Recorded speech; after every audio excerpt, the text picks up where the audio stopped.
नमस्कार, आप सभी दर्शकों का हार्दिक स्वागत है हमारे विशेष कार्यक्रम कृषि दर्शन में, जो समर्पित है हमारे किसान भाइयों और बहनों की समृद्धि, विकास और आधुनिक खेती की ओर बढ़ते हर कदम को। इस मंच के माध्यम से हम लाते हैं खेती से जुड़ी जरूरी खबरें, मंडी के ताज़ा भाव, मौसम का हाल, नई तकनीकों की जानकारी, विशेषज्ञों की सलाह और साथ ही प्रेरणादायक कहानियाँ भी। तो आइए शुरुआत करते हैं आज के अंक की ओर। सबसे पहले नजर डालते हैं हमारे पहले सेगमेंट खबरें खेती की पर। नमस्कार दर्शकों, खबरें खेती की में आपका बेहद ही हार्दिक स्वागत और अभिनंदन है। आइए मैं लेकर चलती हूं आपको आज की जो खबरें खेती की और आइए हम देखते हैं अपना मुख्य समाचार। बदलते मौसम को देखते हुए पशुपालकों को पशुओं को गर्मी से बचाने और बीमारी के लक्षण दिखने पर तुरंत पशु चिकित्सक से सलाह लेने की अपील। गर्मियों में बकरियों को दिन के समय बाड़े में रखने और लू से बचाने के लिए विशेष प्रबंधन की सलाह। अधिक उत्पादन के लिए वैज्ञानिकों ने टमाटर की उन्नत किस्मों के चयन पर जोर दिया। खेती को आसान बनाने के लिए माउंट हैरो डिस्क जैसे आधुनिक कृषि यंत्र को उपयोगी बताया गया। पशुपालक भाइयों से अनुरोध है कि इन दिनों मौसम में लगातार उतार चढ़ाव बना हुआ है। बढ़ती गर्मी को देखते हुए पशुओं के विशेष देखभाल एवं प्रबंधन की आवश्यकता है। कृपया अपने पशुओं को छायादार एवं ठंडे स्थानों पर रखें तथा पर्याप्त स्वच्छ पानी की व्यवस्था सुनिश्चित करें। यदि पशुओं में किसी भी प्रकार की बीमारी या असामान्य लक्षण दिखाई दे तो तुरंत नजदीकी पशु चिकित्सक से संपर्क कर उचित परामर्श एवं उपचार कराएं। तो किसान भाइयों, मेरा सुझाव है कि गर्मी के मौसम में आप अपने पशुओं को ऐसे जगह पर आपके पशु के रहने का आवास पक्का हो तो उस पर फूस घास जरूर डाल दें और शाम को उस पर पानी जरूर डाल दें घास पे, ताकि उसके पशु आवास के अंदर का तापमान सामान्य रूप से बना रहे, ताकि आपके पशुओं की दूध उत्पादन क्षमता प्रभावित न हो। बकरी पालक भाइयों से अनुरोध है कि गर्मियों के इस मौसम में दिन के समय बकरियों को बाहर खुली धूप में न छोड़ें।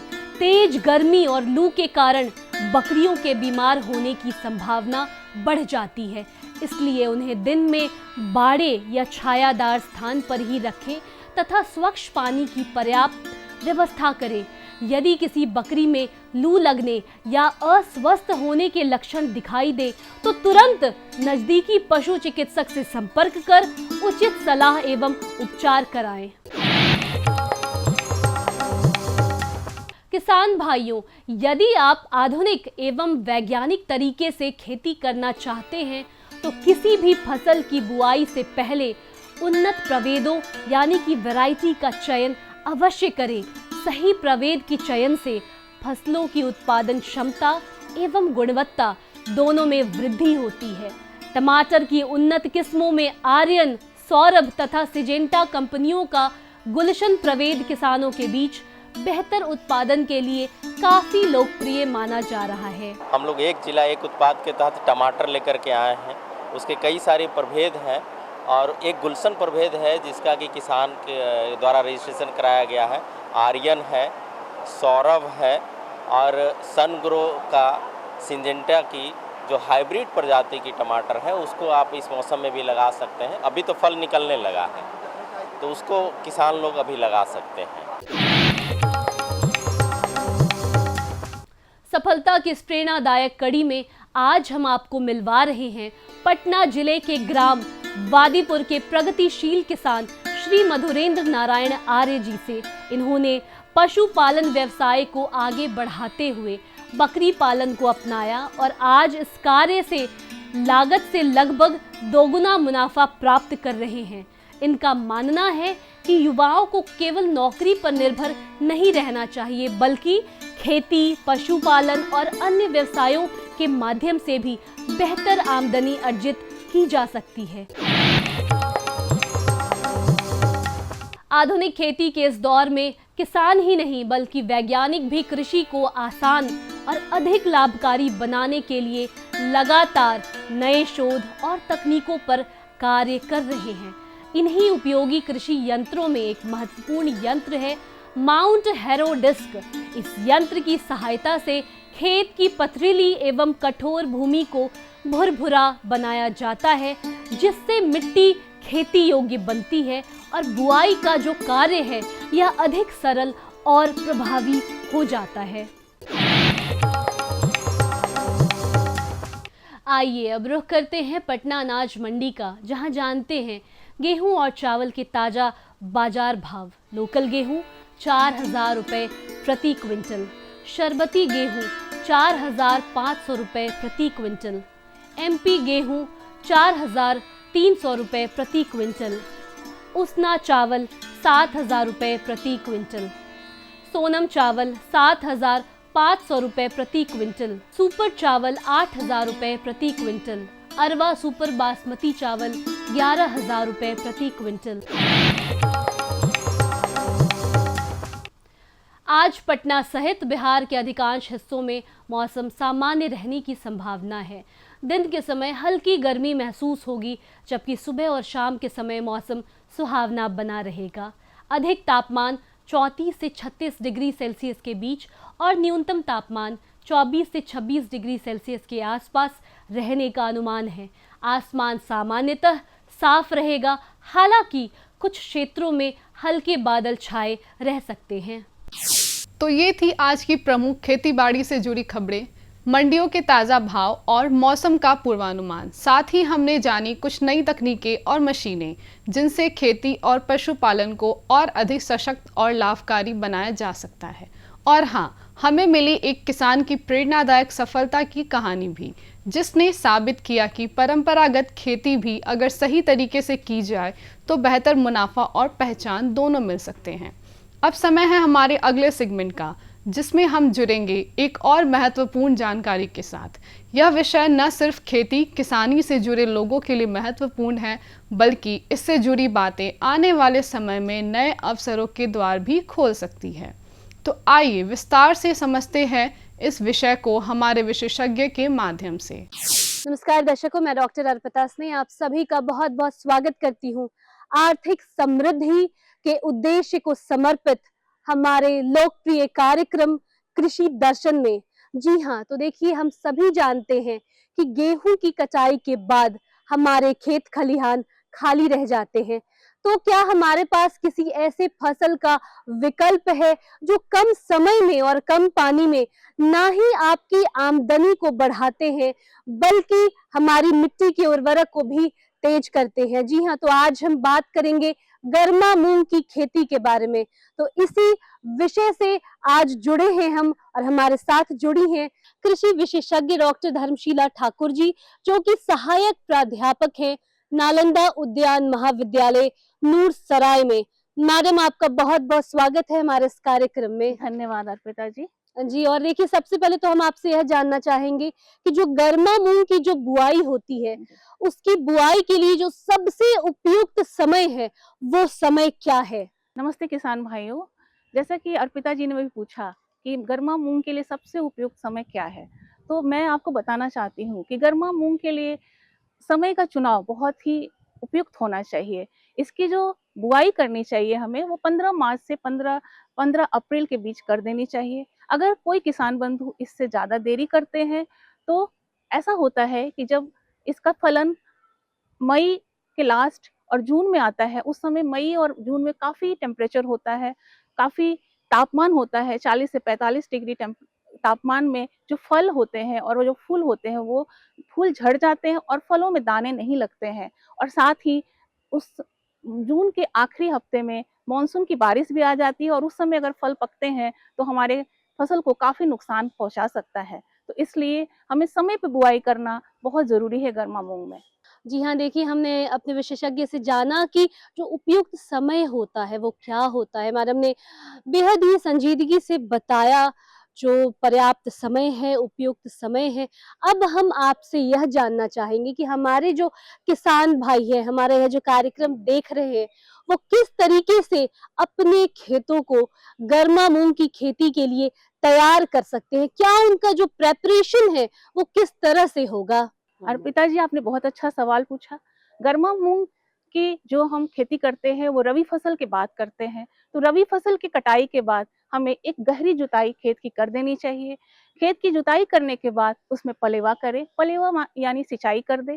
सिंचाई करने से उसमें नमी आ जाती है और जब फिर खेत थोड़ी सूख जाए तो हम उसमें 2 बार फिर से जुताई करेंगे कल्टीवेटर से, और कल्टीवेटर से जुताई करने के बाद उसपे पाटा लगा के मिट्टी को भुरभुरा कर लेंगे और समतल कर लेंगे। इस तरह से हम अपनी जमीन को अच्छी तरह से तैयार करके फिर उसपे हम मूंग की खेती करते हैं। अच्छा, तो देखिए हमने सही समय जान लिया, पर एक बेहद ही महत्वपूर्ण सवाल आता है कि आजकल हमारे बाजार में, और चूंकि उपभोक्तावाद का वक्त है, उपभोक्तावाद का समय है, तो आजकल हमारे बाजार में बीजों की भरमार है। असली भी है, नकली भी है, आर्टिफिशियल भी है, ओरिजिनल भी है। तो हमारे किसान भाइयों के लिए यह जानना बेहद आवश्यक है कि हम किस तरह से गर्मा मूंग की खेती के लिए बीजों का चयन करें ताकि हमें उन्नत पैदावार मिले, और किस तरह से जो कहते हैं कि जो एक प्रोडक्टिव एक जनरेशन होना, वो किस तरह से होगा। हमारे किसान भाई आपसे यह जानना चाहेंगे। जी हाँ, किसान भाइयों, हमारे पास बाजार में बहुत तरह के मूंग की प्रभेदें उपस्थित हैं, मिलते हैं। लेकिन हमें ऐसे प्रभेदों का चयन करना है जो जल्दी पक जाए, और गर्मा मौसम में पीला मोजाइक वायरस बहुत आता है, तो ऐसे प्रभेदों का चयन करें जिनमें ये रोग प्रतिरोधी क्षमता हो।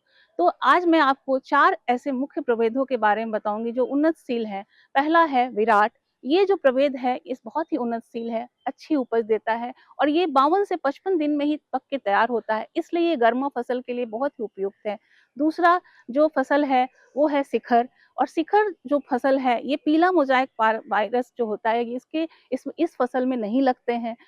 तीसरा जो मैं मुख्य प्रभेद बताऊंगी वो है आपका MH421। ये जो प्रभेद है इसकी खास बात ये है कि इसकी सारी फलियां एक साथ पक के तैयार हो जाती हैं, और गर्मा मूंग में आपको जब पिकिंग का प्रॉब्लम आता है किसानों को, ये इसमें नहीं आता है। और चौथा प्रभेद जो हम बताएंगे वो है आपका SML668। इस प्रभेद की खास बात यह है कि इसके दाने काफी मोटे होते हैं और इसकी जो उपज होती है वो काफी अच्छी होती है। तो ये 4 प्रभेद जो हैं काफी अच्छे प्रभेद हैं, और आप इनको अपनाकर अपनी जो उपज है उसको बढ़ा सकते हैं और अपनी आमदनी को बढ़ा सकते अच्छा, तो देखिए हमने बीजों के चयन के बारे में तो हमने जाना। हैं। जी। एक जो महत्वपूर्ण सेगमेंट आता है खरपतवार का प्रबंधन, तो आप हमारे दर्शकों को यह बताएं कि उन्नत पैदावार के लिए अच्छे बीज का चयन करना बेहद आवश्यक है, और ये जो खरपतवार जो प्रबंधन है, यह किस प्रकार से होना चाहिए। खरपतवार का प्रबंधन करना बहुत ही महत्वपूर्ण है। अगर हम खरपतवार का प्रबंधन नहीं करेंगे तो हमारे उपज में 30 से 40% तक की कमी दर्ज की जाती है गर्मा मूंग में। और इसको करने के लिए 2 विधि हैं, या तो हम यांत्रिकी या हस्त विधि से कर सकते हैं, या फिर शाकनाशियों का उपयोग करके भी इसका प्रबंधन कर सकते हैं। बुआई के 25 से 30 दिन के बाद हस्त विधि से हमें इसकी निराई या गुड़ाई कर देनी चाहिए, क्योंकि अगर हम इसका खरपतवार का प्रबंधन समय से नहीं करेंगे तो ये हमारे फसलों को दबा देता है और हमारी उपज को बहुत ही कम कर देता है। साथ ही अगर हम शाकनाशियों की बात करें तो बुआई के 24 से 48 घंटे के अंदर हमें एक प्री इमर्जेंस जो शाकनाशी है पेंडिमिथालिन, उसको 3 लीटर प्रति हेक्टेयर के दर से 500 से 600 लीटर पानी में मिलाकर उसको हम मिट्टी के ऊपर छिड़क दें। और अगर उससे भी हमारा खरपतवार प्रबंधन पूरी तरह से नहीं हो पा रहा है तो हम इमिजाथाइपर का प्रयोग कर सकते हैं, जो एक पोस्ट इमर्जेंस शाकनाशी है, और इसका इस्तेमाल 1 लीटर 500 से 600 लीटर पानी में घोलकर पूरे खेत में छिड़काव करने से हमारे बहुत सारे शाक जो हमारे खरपतवार हैं उनका हम प्रबंधन अच्छे से कर सकते हैं। जी, और मैडम देखिए कि हम आपसे अभी जानना चाहेंगे कि गर्मा मूंग में हम पानी का प्रबंधन किस तरह से करें, क्योंकि हम सभी जानते हैं मई जून का महीना बिल्कुल ही गर्म गर्म मौसम होता है, हम्म। तो बेहद आवश्यक है क्योंकि देखिए everything depends on water management कहीं ना कहीं। तो किस तरह से हम पानी के प्रबंधन को करेंगे गर्मा मूंग की खेती के दौरान? जी हाँ, अर्पिता जी, आपने बहुत ही अच्छा सवाल पूछा, क्योंकि गर्मा मूंग गर्मी में लगता है। इस समय पानी जो है भाप बन के उड़ जाता है, तो खेतों में जल प्रबंधन बहुत ही अच्छे से करना पड़ेगा किसान भाइयों को, तभी हम अच्छी उपज ले सकते हैं। जल प्रबंधन हमें बुआई के समय से ही देखना होगा। बुआई के समय हमें ये निश्चित करना होगा कि हमारे खेत में उचित नमी हो। अगर नमी नहीं होगा तो हमारे जो बीज हैं अच्छे से अंकुरन नहीं होंगे। और जो पहली सिंचाई करनी चाहिए जल का, वो है 20 से 25 दिन के बाद। जब हम बुआई करते हैं उसके 20 से 25 के दिन के बाद हमें इसकी पहली सिंचाई करनी चाहिए। पहली सिंचाई करने के बाद फिर हम देखते रहते हैं कि हमारे खेत में नमी का स्तर क्या है। अगर नमी कम है और मिट्टी जैसी है उसके ऊपर ये निर्भर करता है। और आप चाहें तो 10 से 15 दिन के अंतराल में आप खेतों में पानी लगाते रहें, नमी को देखते हुए। लेकिन एक चीज का खास ध्यान रखना है कि जब फूल और फल लगे उस समय हमारे खेत में नमी का होना बहुत ही आवश्यक है। अगर उस समय नमी नहीं होगा तो हमारे खेत में जो हमारे पौधे हैं वो अच्छी उपज नहीं दे पाएंगे, उनमें फलों में दाने नहीं पड़ेंगे और फूल झड़ जाएंगे। इसलिए जल का प्रबंधन करना बहुत ही आवश्यक है। और मैडम देखिए कि चूंकि वक्त की सीमा है, हम आ चुके हैं कार्यक्रम के आखिरी पड़ाव पर। तो जाते जाते आप हमारे किसान भाइयों को क्या संदेश देना चाहती हैं, हम आपसे यह जानना चाहेंगे। तो किसान भाइयों, अगर आप अच्छी उपज लेना चाहते हैं तो उन्नतशील प्रभेद का चयन करें और अच्छे से खाद और पानी का प्रबंधन करें। खाद में इसमें ज़्यादा नाइट्रोजन नहीं देना पड़ता है क्योंकि ये दलहनी फसल है, तो नाइट्रोजन 20 किलो, फॉस्फोरस 40 किलो और सल्फर जरूर दें। सल्फर देने से दाने जो होते हैं वो चमकते हैं। और साथ ही कीट प्रबंधन का भी आपको ध्यान रखना होगा। कीट प्रबंधन में आपको जो सबसे ज़्यादा जो इसमें कीट जो हमारे फसलों को बर्बाद करता है वो है हमारा जो सफ़ेद मक्खी, जो येलो मोज़ेक वायरस को फैलाता है। तो आपको इसका प्रबंधन करना होगा। इसके प्रबंधन के लिए आप इमिडाक्लोप्रिड 2 ग्राम प्रति लीटर के हिसाब से इस्तेमाल करें। और साथ ही आप जो इसमें एक रोग लगता है जो उसको भी आप प्रबंधन करते रहें। जो भी संशोधित मात्रा में जो आपकी दवाएं हैं उसको देते रहें। इसमें 3 मुख्य रोग लगती हैं।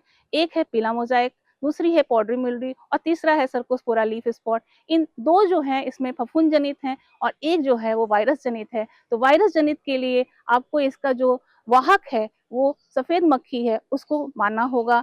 और खेत में अगर कोई पौधा दिख जाए तो उसको उखाड़ के फेंक दें या जला दें, तो इससे आप प्रबंधन कर सकते हैं। और जो फफूंद जनित 2 बीमारियां हैं, पाउडरी मिल्ड्यू और सर्कोस्पोरा लीफ स्पॉट, इसके लिए आप कार्बेंडाजिम या मैंकोजेब का इस्तेमाल करके आप अपने पौधों को बहुत ही अच्छे से उनकी उपज ले सकते हैं। इन चीज़ों का आप ध्यान रखिए तो आपको निश्चित ही बहुत अच्छी उपज मिलेगी। मैडम हमारे कार्यक्रम में आने के लिए आपका भी बेहद आभार। धन्यवाद। धन्यवाद। विशेषज्ञ से मिली ये उपयोगी जानकारियां निश्चित रूप से आपके लिए लाभकारी सिद्ध होंगी। अब समय है एक छोटे से विराम का। आप कहीं जाइएगा मत, क्योंकि ब्रेक के बाद हम लौटेंगे और भी रोचक और उपयोगी जानकारी के साथ। बने रहिए हमारे साथ कृषि दर्शन में। हर जोखिम से निकल कर फसल आए, सुरक्षित हो जाए।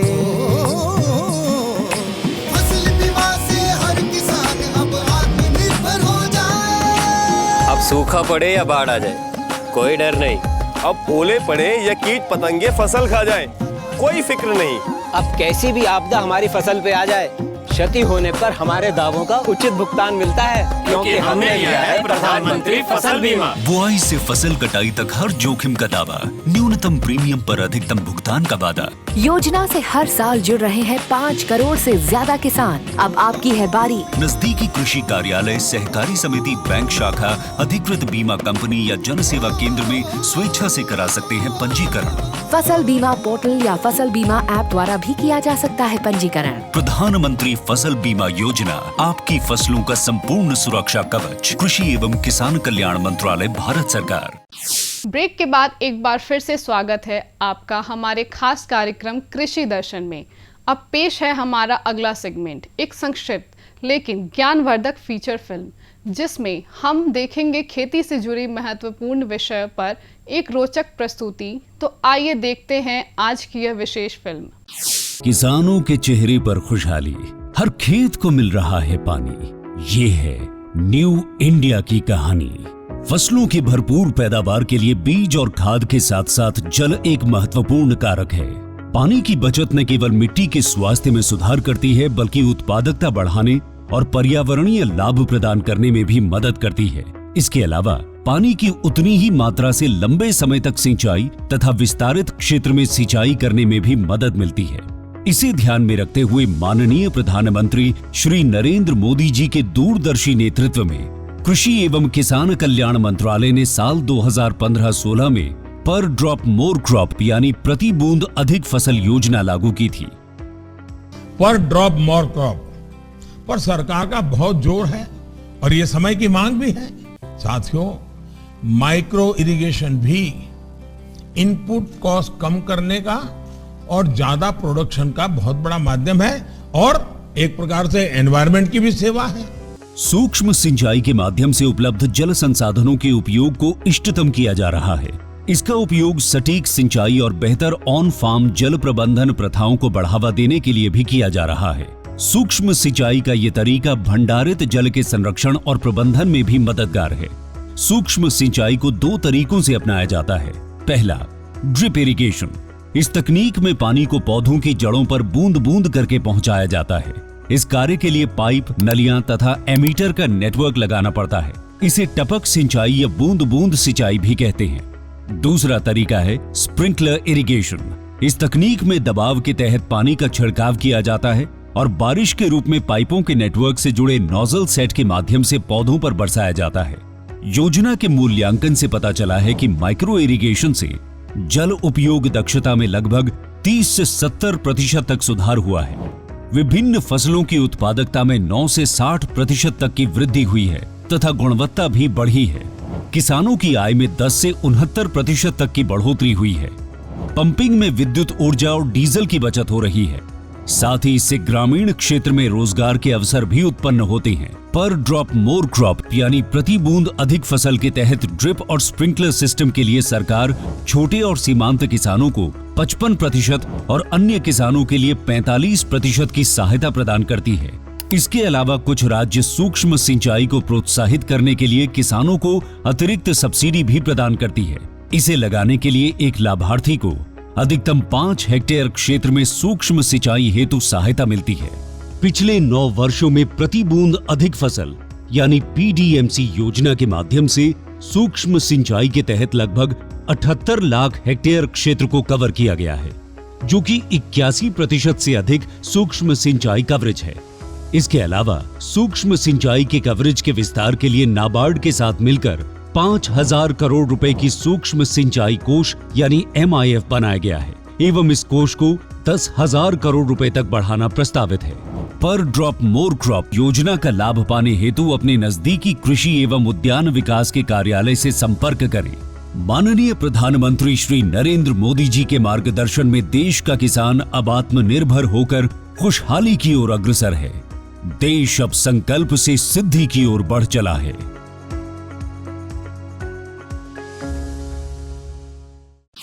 तो दर्शकों, यही था कृषि दर्शन का आज का अंक, जहां हमने जानी खेती से जुड़ी अहम खबरें, मिले विशेषज्ञ की सलाह, देखी आधुनिक तकनीक और उपकरणों की जानकारी और सुनी एक प्रेरणादायक सफलता की कहानी। हमें पूर्ण विश्वास है कि यह कार्यक्रम आपके लिए उपयोगी और जानकारीपूर्ण रहा होगा। हम फिर हाजिर होंगे ऐसे ही और भी रोचक और ज्ञानवर्धक विषयों के साथ। तब तक आप स्वस्थ रहें, खुशहाल रहें और खेती के क्षेत्र में लगातार आगे बढ़ते रहें। नमस्कार। हमारा पता है कृषि दर्शन, कमरा नंबर 203, द्वारा केंद्र निदेशक, दूरदर्शन केंद्र पटना, फ्रेजर रोड, पटना। आप हमसे ईमेल के माध्यम से भी संपर्क कर सकते हैं। हमारा ईमेल है directorddkpatna@gmail.com या kddkpatna@gmail.com।